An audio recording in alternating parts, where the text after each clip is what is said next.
Hello, guys. Welcome back to this episode of Gogopreneur. Today, I get to interview Avery Carl, and I'm so excited for multiple reasons because besides the fact that she's an absolute badass in the real estate industry, she's the CEO of the short-term shop, excuse my accent here, and she left a $37,000 job behind to become an entrepreneur in the real estate world. Today, her team has been the number one team 3 times in a row at eXp Realty. She has over 250 doors in 20 different markets. She teaches on short-term rentals, Airbnbs, anything investment real estate. And today we get to pick her brain. We get to pick her brain on how do you do this? How do you specialize in something like Airbnbs and short-term rentals? How can you do that in 20 different markets? Like, most realtors are lucky if they figure out the market that they are in.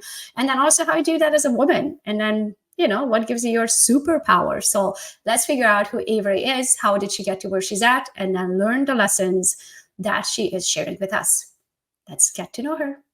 Welcome to Gogopreneur, where Gogo Bethke, your host, interviews badass rock star entrepreneurs of the world, figuring out who they are, how they got to where they're at, and the lessons they learned along the way so you can learn those lessons and turn it into money. Let's go get them. Well, it's so nice to meet you. You're an absolute badass. I cannot wait to dig in to see, how did the madness start and who is Avery? It's a lot of madness. So I'm looking forward to it too. Thanks for having me. Awesome. So where are you originally from? I am from Starkville, Mississippi. Okay. And where do you live?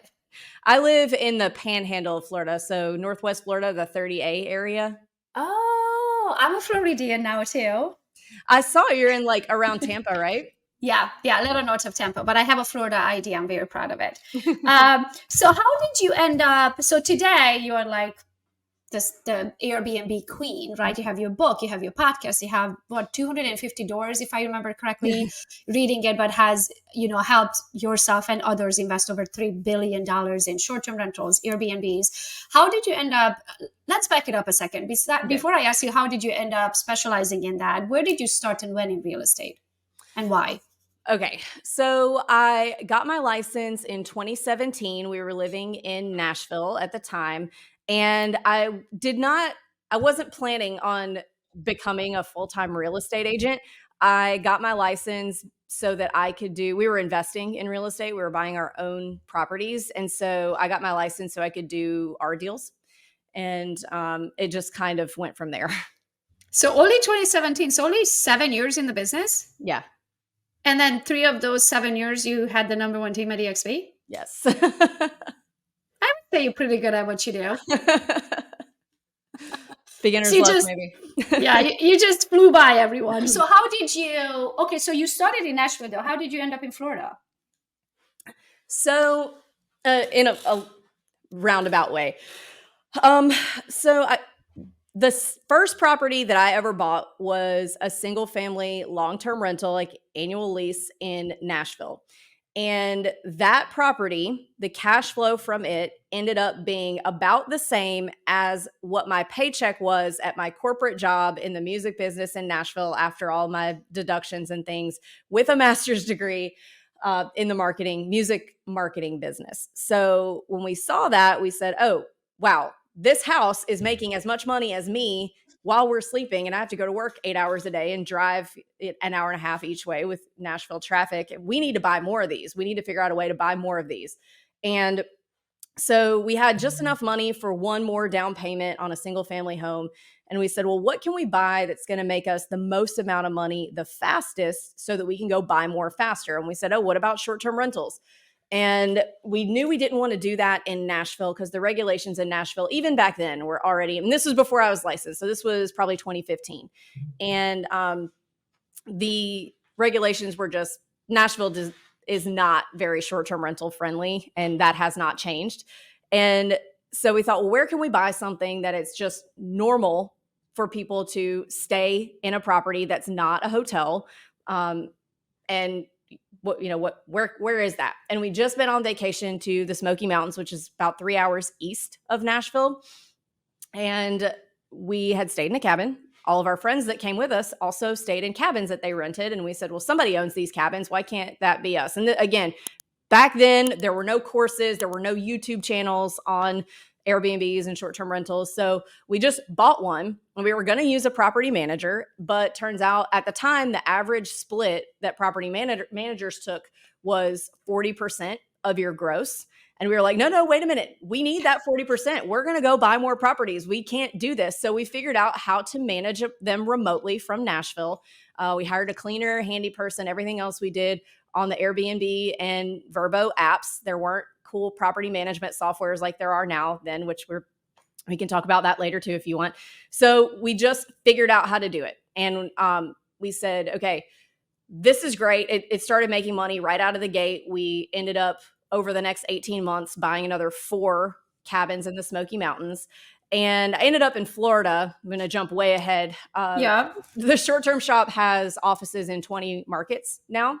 And during COVID, we moved down here because I'm a beach girl. My husband, he runs the shop with me on the education side, but he was full-time a classic rock DJ on Sirius XM. And he still does that just on the weekends, just kind of for fun now. But during COVID, Sirius said, okay, the DJs, as long as you've got X, Y, and Z in your home studio set up, you can work from wherever you want. And we're not going to bring you guys back into the corporate offices ever again. So we said, well, why do we live in Nashville then? We live in this weird suburb of Nashville. We now have no business in Nashville. So let's move to one of the markets that we have a real estate office in. And I'm a beach girl, so I won that. He's a mountain guy, but we moved to the beach down here in 38. That's kind of crazy. That's what we did during COVID. We were like, we can COVID on the beach, peace. Yes.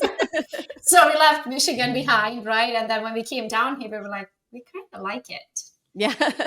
we kind of want to stay down here. What I did learn from it, though, to me, God is on the beach. And I didn't want that to be my own backyard. I just felt like it's going to take away from the magic. So we moved a little bit inland. So then I go to the beach to talk to God, right? But other than that, we are in Florida for the same reasons. So then how did you... So you started so different than most people, right? So you weren't in it for the next commission. You started just to kind of save that commission on the already existing book of business that you were doing for yourself.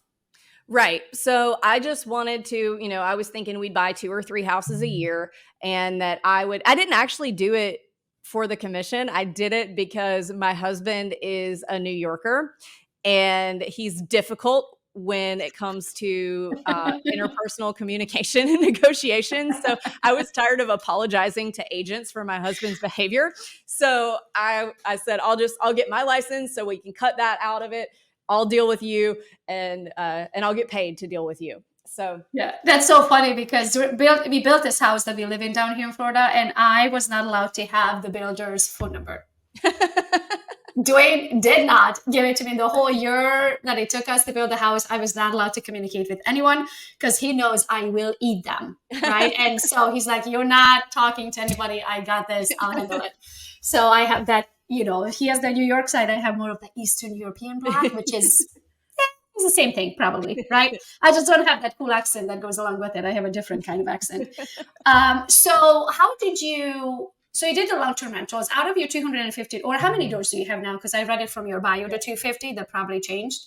Yeah, we're at right about 250. We've added a few, sold a few things, but it hovers around that number. And all of them are Airbnbs or some of them long-term rentals? Like, do you have syndications? Like, how do you mix it up? So no syndications. It's a mix of short-term rentals. So we have 8 short-term rentals. Everything else is single-family long-term and apartment buildings long-term. So even though like I specialize in selling Airbnbs and that was the thing that kind of kickstarted our success in real estate investing, I do think that it's a good idea to have a little bit of everything in your portfolio.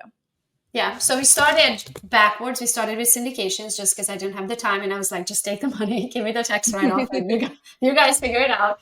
Then we went into an Airbnb and then we started doing long-term rentals. So we kind of did it backwards where people started long-term, then short-term, then syndications. We did it a little bit backwards. And we are buying now one in South Carolina, another one. We bought one last year, a townhouse. And it just seems to us that the market there is still so affordable for a 4-bedroom, 3-bed brand new construction, you can buy them for like 250. Mm-hmm. So for us, like in Michigan, in our area where we licensed up in Michigan, you won't find anything under 300. That's worth mentioning. Let alone a brand new construction. So the numbers still make sense. So that's where we are buying. We are using a property management company up there, but we are managing our own Airbnb. So learning one step at a time. Would you recommend people to get into Airbnb today? Yeah, I would. And I guess I should separate the type of Airbnb that I buy. So I think when people hear Airbnbs, they think, just buying something that would have been a long-term rental and renting it short-term on Airbnb to make more money. I only buy vacation rentals in vacation towns. So I own in the Smoky Mountains in Tennessee. I own down here in the Florida Panhandle, a Destin 30A, Cape San Blas area. So these are only areas where people are going on vacation. There's not a lot of hotels in these areas. So, these are not, I probably would not go buy an Airbnb like in the town I grew up in Mississippi, or like in Houston, or, a metro area, just because of regulations and dealing with, there's a lot of hotels in those types of markets, which are ultimately what ends up being in control of the regulations. So I focus only on vacation rentals sides of the Airbnb. So to answer your question, it depends on the market. So there's a lot of markets that had like no Airbnbs up until COVID, and then they got a ton of them, like mostly metro markets. And then now they're dealing with saturation, they're dealing with anti-short-term rental regulations. So for me, I only buy, and this is what I would recommend for other people too, buying in true mature vacation markets. So like here where I live in Destin, there's very few hotels. It's always been that way. Everybody that comes here has always stayed in vacation rentals. Like my grandmother, who is 96 years old, has been coming here from Mississippi to stay in vacation rentals since 1937. And same thing with the Smoky Mountains in Tennessee. They have been vacation rental, like a vacation rental market since the 50s. So these are areas where, a lot of people are like, oh, Airbnb is a new thing. It just popped up in the last 4 or 5 years, just popped up at COVID. No, it didn't. It's actually a very mature asset class. It's just the way of doing it has changed with the inception of Airbnb and Vrbo and a lot of different things. So I would recommend vacation rentals. I don't necessarily recommend a short-term rental in a metro market that is competing with hotels. And I'm assuming someone who's reading your book, which is Short-Term Rental, Long-Term Wealth, would learn a whole lot about this, correct? Yes, they will. So when did you and why did you write a book? So I wrote the book in 2020, like in the middle of all of the COVID happenings. And I was actually approached by my publisher, Bigger Pockets Publishing. So I'm sure you're familiar, but maybe not all of your listeners are familiar with Bigger Pockets, which is like the real estate investing, not just short-term rental, all types of real estate investing kind of influencing authority out there. Yes. And so they approached me and asked if I would write. They didn't have a book on short-term rentals yet. They had some other types of books on other asset classes. And so they asked me to write it. And I was like, well, hell yeah, I'll write it. So did that, actually working on another one. I've not mentioned that on any other podcast yet, but it comes out in February. And I'll make sure to get you the info and the landing pages, et cetera, when it does. What is it going to be about? It's going to be building on the previous book. So it's going to be called Smarter Short-Term Rentals. And so whereas the last book was kind of like a beginner's guide to getting started, this is more of like the deeper strategies and operations and things like that. Got it. So let's talk about operations. Maybe just give us like the top 3 tips for Airbnb recently, like your last 3 lessons running Airbnbs. Okay. 3 lessons running Airbnbs. So there's a book that I'm going to recommend called Unreasonable Hospitality. And it was written by a guy who ran, I can't remember the name of the restaurant, a very famous restaurant in New York City. And it is about the hospitality business, what the difference between service and hospitality is. So service is just black and white. Hospitality is color. So service, and this goes for real estate agents too. So I'm making all my agents read this book right now. Service is just doing what's expected of you, and hospitality is everything above and beyond that. And I would recommend reading that book if you're interested in investing in short-term rentals, because while it is real estate investing, while it is a business, it's a hospitality business. And so dealing with people can be difficult. Dealing with different types of personalities can be difficult. And so that's why I'm not on it. Dwayne is. Yes. I'm like, I can't. I'm like, there's let's just put the emphasis on the unreasonable portion of the title of this book. That's how I feel 95% of the time. I'm like, you're kidding, right? Yeah. But no, it's unreasonable request at times. Yes. Yes, totally unreasonable. So I'd recommend reading that book to overcome any type of, dealing with people. Because a lot of times when they're being jerks, they're not doing it specifically personally to you. They're just existing the way that they exist. So three things I've learned. I would say definitely understand that it is a hospitality business. Understand that stuff is going to break and things are going to go wrong. You can't prevent things from going wrong, but what you can control is how you handle those things.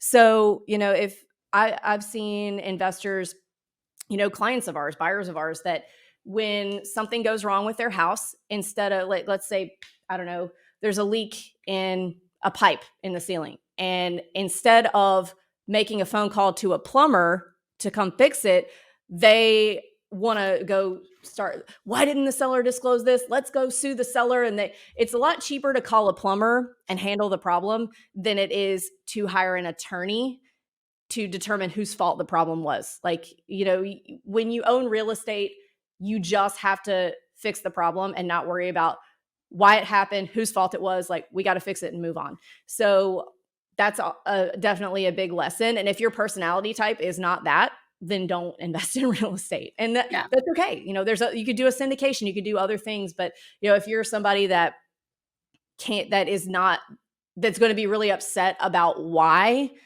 then rather than just fix the problem, then it's probably not going to be for you. And last lesson, if anything happens more than 3 times, you need to create a standard operating procedure around that thing. So if it's happened more than 3 times, this is something that is going to continue happening and you need to figure out how to get in front of it. There's another good book called Upstream about that. You need to get upstream of that problem and fix the problem upstream before it happens. So fix whatever you need to fix up here before it gets down here and the problem happens again. I wrote down both of them, and so Dwayne got it handled. I really enjoy making the money and then figure out where and how should we invest it, right? But to do the actual nitty gritty when it comes down to after they're rented, or we have the long-term rentals and the short-term rentals. After they're rented in the long-term rentals, Dwayne collects the checks and does, whatever, pays off loans if we have them, if not. And then in the short-term rentals, he does all of the communication and all of that stuff. I do not enjoy that. I do not have the patience for the nitty-gritty. I'd rather just put my head down, go make more money, so then we can invest it into further more things. And then when did you start a team, and how did you end up with 20 short-term shops? Well, so in 2019, it was kind of out of necessity. I was super pregnant with our first child, and the Smoky Mountains, where I was selling most of the properties, are 3 hours away. And so from where I lived, I didn't need to be 3 hours away from my hospital about to have a baby. So, and I was starting to get really, really busy. And looking back at like the complaints that I had and the things that I dealt with clients around that time, I probably should have started a team a year earlier, but I had a lot of trust issues, which we can get into. I had a lot of trust issues from the first hire that I made. And so I just didn't. I didn't trust anybody to help. But really, I was overwhelmed and I wasn't communicating with clients well. And I was kind of leaving them hanging and taking too long and things. But I started the team then out of necessity because I couldn't travel for work anymore. So I started out just like, okay, you're my showing assistant. And then you're like, eventually moved up that first agent who's still with me to a full agent. And then once I realized like, okay, if I train people right, I can trust them to take my clients, then we got a few more. And I got out of production altogether in 2020. And and we ended up with all the different markets because I found that, investors, they buy more than one property. Usually, with long-term, they'll buy a lot of properties in one market. So if you get an investor client, they're going to buy multiple properties with you. And when it comes to short term, especially vacation rentals, it's so much fun to own them. And so many people will say, okay, I want a mountain house. All right, next I want a beach house. That when they buy multiple, it will typically be in different markets. And so they'd come to me and say, hey, do you know anybody in this market that's like you that could serve us the way you guys served us so that we can be successful in this market? And I got several requests for Destin, where I live now. So if you get it 3 times, right, then you need a new SOP. Yeah. Yes, exactly. So, and we were looking at investing down here in Destin as well at the time. And I said, oh, well, why don't I just get an agent there? And so it's kind of grown organically with where our clients are coming back and saying, hey, do you have anybody in this market? And, I keep an eye and see where the trends are going and where the good places to invest might be. We're probably not opening any more markets this year, maybe next year, but we're holding tight right now. So then I'm assuming you're also using that for agent attraction purposes. I don't even think we mentioned that you're at EXP yet. So I'm assuming as you are opening markets, you're searching for agents in those areas. They will end up being your partners at EXP, correct? Correct. Yes, they do have to come over to EXP to join the short-term shop team. Yeah, that's how I do it too, because, I want to know that you're invested into our partnership as much as I'm invested into ours, right? Yeah. So when did you join EXP? I joined EXP in 2018 or 19. I hopped around. I started at Keller Williams. I started getting my own business like pretty decently. I would have 4 or 5 deals going at any given time. I got recruited to join a team, and they like dazzled me with all of their technology and things. And I got on the team and I hated it. They wanted me to come to the office and make cold calls all day. And I was like, I did not quit my corporate job so I could come sit and make cold calls for you. So got off that team, and it was a terrible experience, and I left Keller Williams over it. And then I bounced around between a few, and that was very short. That was like my first 6 months in real estate. Then I went to a big local brokerage in Nashville, and I won Rookie of the Year in Nashville that year. And my broker, after I won it, they said, oh, we want to come to the office and have a meeting. And the first thing he said to me was, so how'd you do it? Is your husband a developer and gave you all his listings? And I was like, excuse me? No, I didn't. Like, I actually did this work on my own, and it was not given to me by my husband. And so I left that brokerage over that. And then I was with another local brokerage who was great. But the problem was that all these brokerages were in Nashville, because that was where I lived. And there was a rule in Tennessee, you had to live within 50 miles of your broker. And the problem was the MLS access that I needed was 3 hours away. And you had at the time, the brokers had to go physically drive there and sit through their broker orientation to get MLS access. And so I couldn't keep going around asking these local brokers to get the MLS access that I needed for one agent. So then I got recruited to EXP. Cher Ross, who's a friend of mine, she was in a really huge 80s band called Vixen. They opened for Kiss and Ozzy Osbourne and all these crazy people. No way. Yeah. It's so cool how you're mixing your previous career with your real estate career. Yeah. Like you still keep the same, group of people. It's just in a different, caliber now. Yeah, absolutely. But anyway, she had me talk to EXP, and they had the MLS accesses that I needed. So I was like, all right, sign me up. And I've been with them ever since. They've been good to us. So. Oh, that's awesome. So can I ask you what it's like? What does your organization look like at EXP? So we have a team, a satellite team leader in each state. We're in 8 states, but several markets within the state. We have a VP of operations who handles is over all of our transaction coordinators. I really am more of like a chief marketing officer role nowadays than anything else. We've got our education department, which is my husband. So we do a lot of training our clients on how to run their Airbnbs. We do all that for free, actually. If you buy with us, then we teach you how to manage it for free.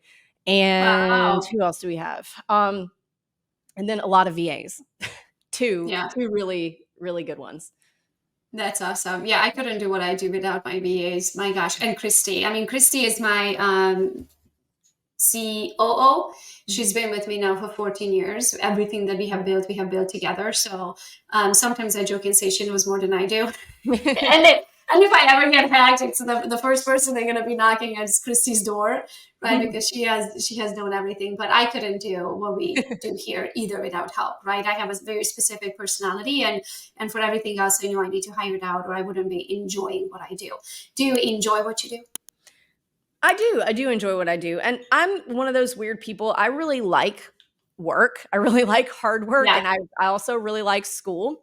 So I enjoy what we do. I mean, it's hard. I'm not gonna lie. Like it's hard sometimes. And we get ripped off a lot, which sucks. But at the end of the day, I do really enjoy what we do.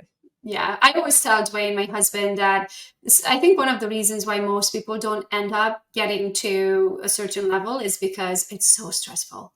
And if you don't learn to handle stress, if you take it home or if you allow it to, hurt your health, right? Mental health or physical health, or get overweight over it because you're going to eat yourself to happiness, right? There's so many parts to entrepreneurship, then I feel like you just have to have such a good mind control to not allow people to get to you. Every time, if I had $1, every time people was like, "Oh, you must have a sugar daddy," and I was like, "No, actually, I retired my husband, right? Like, and he's 40 something. He's not 70, Yeah. retired. He's 40 something, and I retired him a few years ago. It is there's just a certain what do they call it? People look at you funny at times. Let's just put it that way. They take your gender or your looks and they assume you don't have a brain because you're a blonde woman, right? So what are you looking forward to? I am looking forward to interest rates stabilizing. And what are you? Well, that should help. November is around the corner. It should help you, right? It always comes down around that time. What about in your personal life? So how many kids do you have? I heard one pregnancy. Do you have more? Yes, a 5-year-old girl and a 3-year-old boy. Oh, And they're little. They're yes, they little. are little. That's awesome. Yeah, they're super fun. We've got my daughter's birthday party this weekend, so looking forward to that. And I am very happy with with the freedom of time that building this business has allowed me and my husband. We both it's like, yes, we both work, but we can also both give our kids like the experience of two stay-at-home parents. So I mean, he gets looked at funny, like you and I might get looked at funny for one reason, but when he's the guy volunteering to go on a kid's field trip and it's all moms, he gets looked at weird. And they're like, "Oh, do you not work?" And he's like, "Well, actually I do. But Exactly. I do this." So same for us. And I also think it requires a man to be able to do that.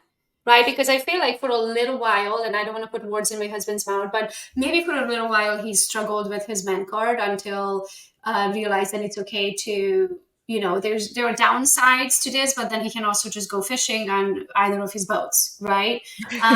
But he's lately is the guy that shows up to drop off and pick up because I'm on never-ending Zoom calls. He's the one who ends up going to the doctor's appointment because I'm never-ending Zoom calls, or I'm not even in the state, right, if I'm traveling. So it flipped for us too. He was the breadwinner and the man, right, for the longest time. And then as I started making more and more money, it was silly for him to keep his corporate job. And then he got a real estate license. And then it became silly for him to go sell another house just so we can say that he has a job, right? But I still feel like what he does on a day-to-day basis is very much a job, like just paying the bills and all of these, and make sure you have automated payments set up and you pay the taxes on all the properties, and you the attorneys and the CPs and I just feel like that's a never-ending job. And then the kids and then the multiple households, and it's just as much as a full-time job. Yes, it is all a full-time job. There's just so much all the time. And so what is your guys' everyday look like? So every day, we both wake up about 4:00, just because, as you know, once the kids wake up, there's no getting anything done. Your kids wake up that early? No, they don't wake up that early. We wake up that early so we can get some things done before they wake up. So got it. What he gets up and he goes and runs immediately. He's a marathon runner. He's run I think he's on 30 marathons and 2 ultra marathons now. Wow. So he does that. I'll do a little work and drink my coffee in the peace and quiet. And then I'll get the kids up, get them ready for school. He takes them to school. So when he takes them to school, I'll go for a run or do whatever, exercise in some way. And then hit the office and never ending Zoom calls. And then until until about 2. And then sometimes we'll both go ride together and pick the kids up and take them to whatever their activity is. Our kids are super into tennis, which I was a soccer player, so that's kind of foreign to me, but they love it. They're into tennis. My daughter's in a little theater class that is so cute. They're doing Shrek this year. They did Trolls last year. So they just have all these little activities that they like doing. And we just, And isn't it beautiful that you have the freedom to do that? Yes. And that was part of the reason why we got into real estate investing to begin with. Because I knew, like, we got married, we had our jobs, and I knew my boss was not the kind of boss that was ever going to understand, oh, hey, my daughter's got strep throat today. I'm going to need to stay home. There was no working from home, period. There was no anything, if she was staying till 11 o'clock at night, even if I was done with all my work, I was also staying till 11 o'clock at night and sitting there making sure she didn't need anything. And it felt stupid to me. It was like, why am I spending all this time? And I knew we wanted to have kids, and I was constantly like on Indeed.com, like, I need to find something. I need to find some kind of job where I can be home some with the kids and not have to put them in daycare from 7 a.m. to 7 p.m. And so real estate allowed that. But I think you do have to have a certain kind of personality to have the discipline to be able to make that work and not just let it fizzle and be successful at real estate. But real estate has really given us the ability to do that. And then both of you have, so I'm assuming now both work from home. Do you have your own office or do you share a space? We do not share a space. That is not going to work. We have found that out. So we actually we bought a mixed use building about a mile from our house. It's in this cute little area with lots of restaurants and stuff. So the first floor is an office space. It was an interior designer's office. And then upstairs is a 3-bedroom Airbnb of ours. So I kind of almost get like a free office. I pay rent. My LLC pays rent to my husband. So, and then we've got the Airbnb upstairs that makes money. So I've got this whole, I haven't done a good job of it. I really only have 2 little backgrounds set up, but I need to get all the furniture out of here and just make every single space like somewhere you could record again. So I've got my own office. He works from home. He likes it like that. But we can't work in the same office. That will be just too much togetherness. Yeah. We went from working full time in corporate America, or working 8 hours and driving an hour there and back, or traveling on top of it, so where we barely saw each other, to all day, every day, everything together. So yeah, the same here. We enjoy. Don't get me wrong. He's my favorite person on earth. But being all day, every day with someone, it will get old. So I'm happy that you guys have recognized of how you feel comfortable doing your thing. So when it comes to investing into real estate, right? I feel like so many people just don't know where to start. How did you just happen to run into some money and then you bought your very first investment in the Smoky Mountains, or how did it start? Did you take out a loan? Did you take a risk? Where did it start for you?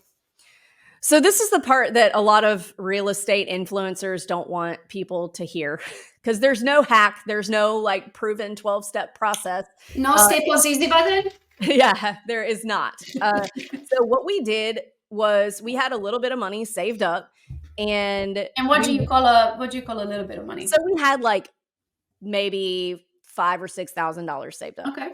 And because my husband used to host the themed cruises, like the Monsters of Rock cruise, because he's a 70s and 80s classic rock, classic metal DJ. So they would hire him on these big cruises, and he would get these chunks of money at a time, like $2,500 to go. So we just saved up. He did 3 of those in a year, saved that up, and we went to we took our $5,000 and went to a financial planner and said, "Hey, we have some money. We don't really know what to do with it. We want to be smart with it. How do we invest this? Can you help us?" And they were like, "You don't have enough money for us to work with you." And we were like, "Oh, cool. Great." So we started just listening to podcasts and trying to figure out, there's got to be something we can do with this. And we decided to buy a house with it, because when we moved from New York City to Nashville a few years earlier, and our agent at the time was really trying to get us to buy in this super hip, fast appreciating area of Nashville called East Nashville. And we said, "No, we're moving from Brooklyn to Tennessee. We want to be out in the country. We are done with neighbors." So we kind of came back to that thought and thought of it, because she had talked so much about how much the houses were appreciating over the course of a few years.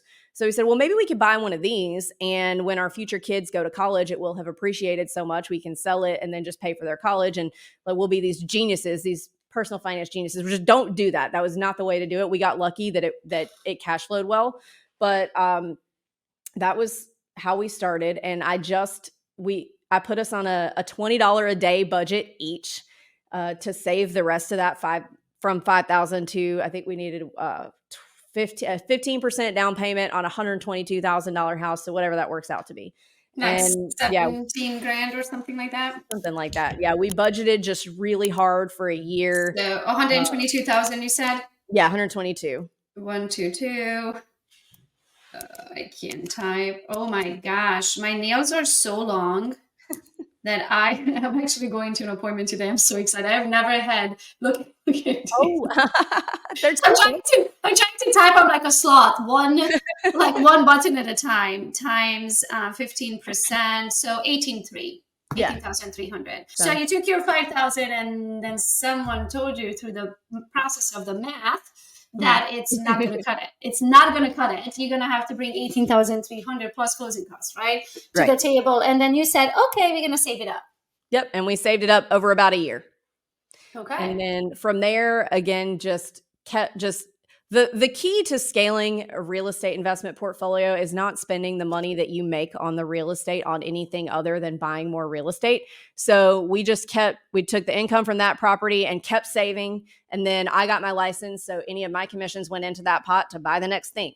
And we just kept snowballing it until it ended up, you get to the point where it's not a struggle to come up with a down payment anymore. And then it's not a struggle to come up with a down payment for a 36 unit apartment building. And then you just keep growing from there. So that's the way we did it was hard work and really, really heavy budgeting.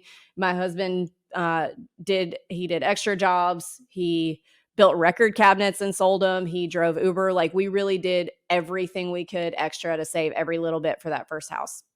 That's amazing. And then what do you do next? So can I ask you, what is the value of the 250 doors? They're probably right around 40 million. Okay. So you went from a $5,000 save to 40 million in 7 years? Yeah. Okay. When you put it like that. I mean, if we do the math, I want to say that's I don't even know what percentage of growth that is, right? Like 800 times or 8,000 times or something.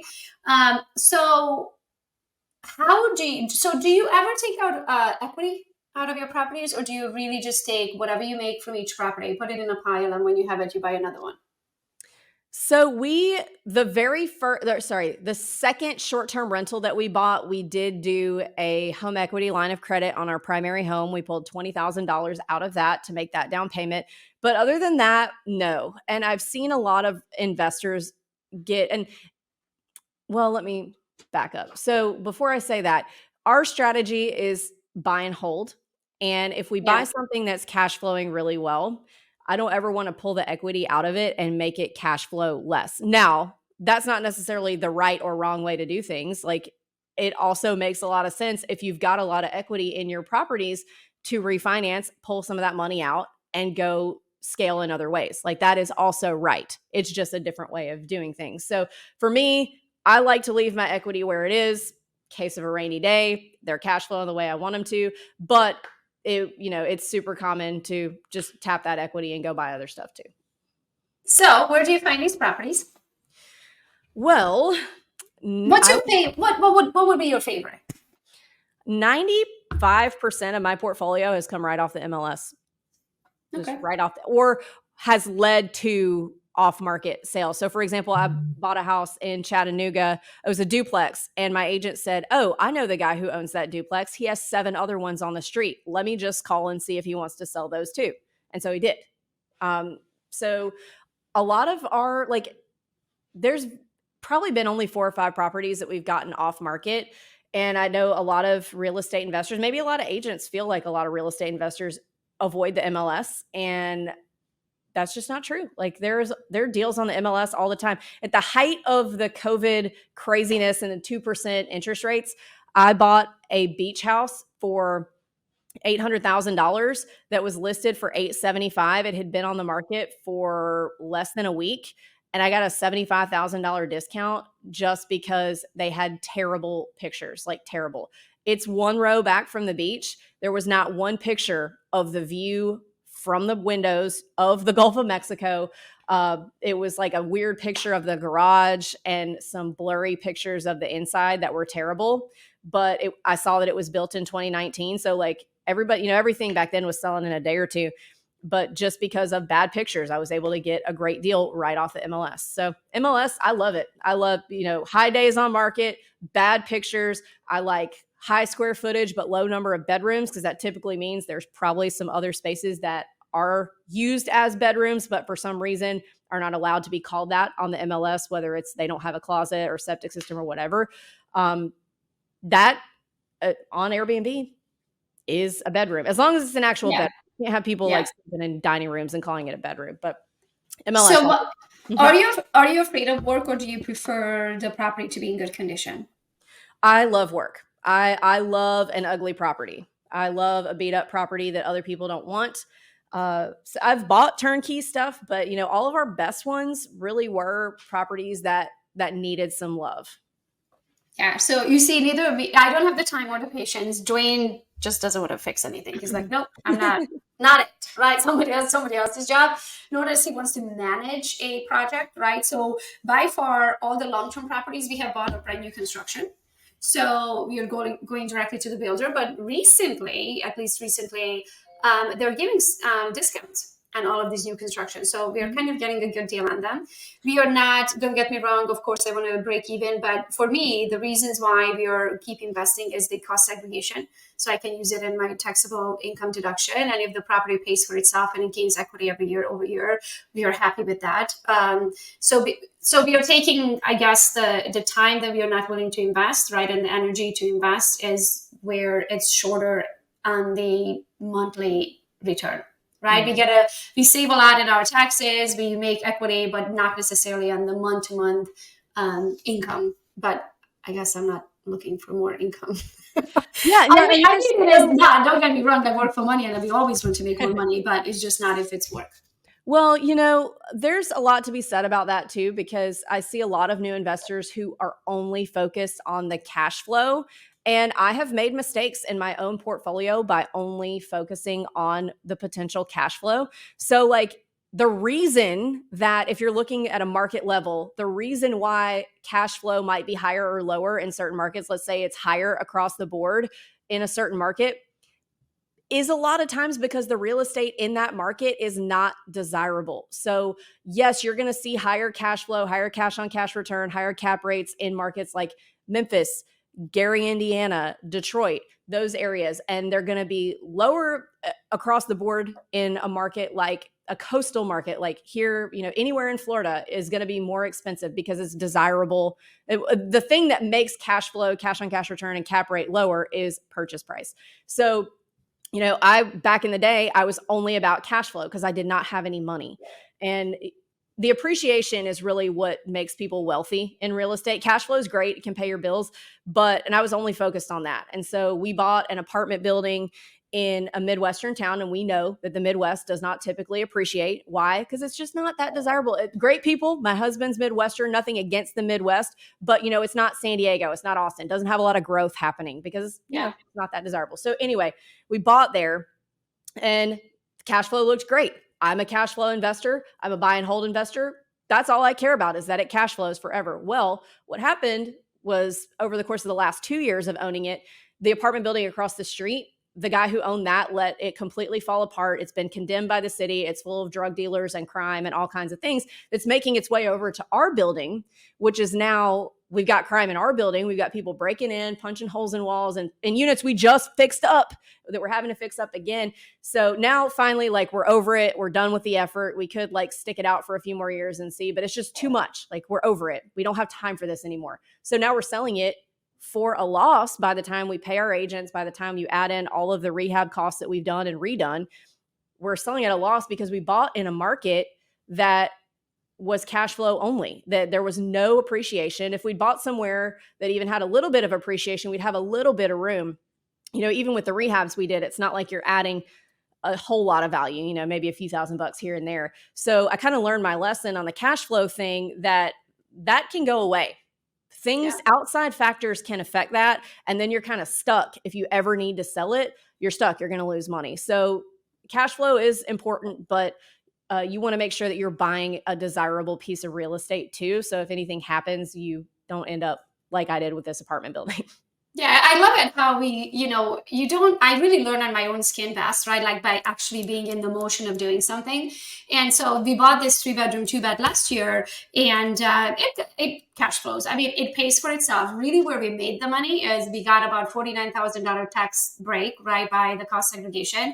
And then it also went up about $40,000 in equity, right? So I was like, okay, there's 190 some, $100,000. I'm like, we good. I'm happy with that.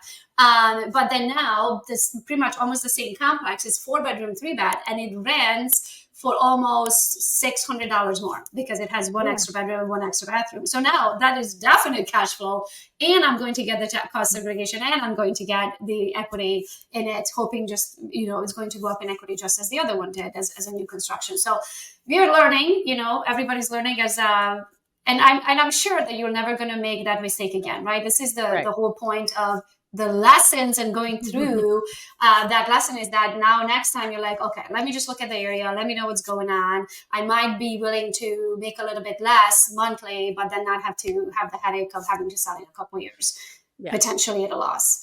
Well, thank you so much for being here today. What would be your closing statement if someone would want to be Avery when they grow up? What do they need to do?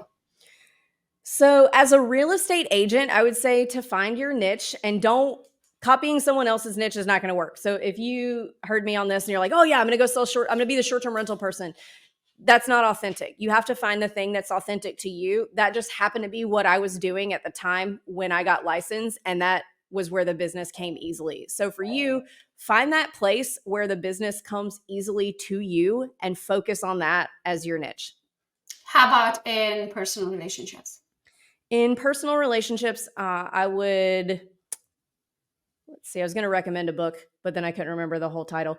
I think responsibility is key. It's very easy. Just like I was talking about earlier with you're not going to be good at investing if you're more worried about whose fault it is that the problem is happening than fixing the problem. Same thing with interpersonal relationships, whether that's marriage, business, anything. Real estate and business and life really is about relationships. And if you don't take responsibility for your own actions in any of those places, then you won't be successful at any of them. Love it. Well, thank you so much for your time. I believe that an hour of your time is an hour of your life. So I appreciate it very much for spending with us and then to share your knowledge with the world. On Instagram, they can find you at The Short Term Shop, correct? Correct. Yes. So the Short Term Shop is the brand. I actually started a new personal one also. It's the Avery Carl. You can follow me either place. Awesome. And would the website be theshorttermshop.com? Yes, theshorttermshop.com. If they want to work with you. And one more time, the book that you wrote is Short-Term Rental, Long-Term Wealth. And then soon there's going to be a new one. Did you say February of 25? Yep, February of 25. And then one more thing I want to share with the world is your podcast, The Short Term Show. And I'm assuming they can find that podcast on every podcast platform, correct? Every podcast platform and YouTube. Awesome. Well, thank you so much for being here. Yeah, thank you so much for having me. Thanks, Avery. So nice to meet you. Nice to meet you too. Thanks for joining Gogopreneur. Keep that go-getter spirit alive. Until next time, go get 'em.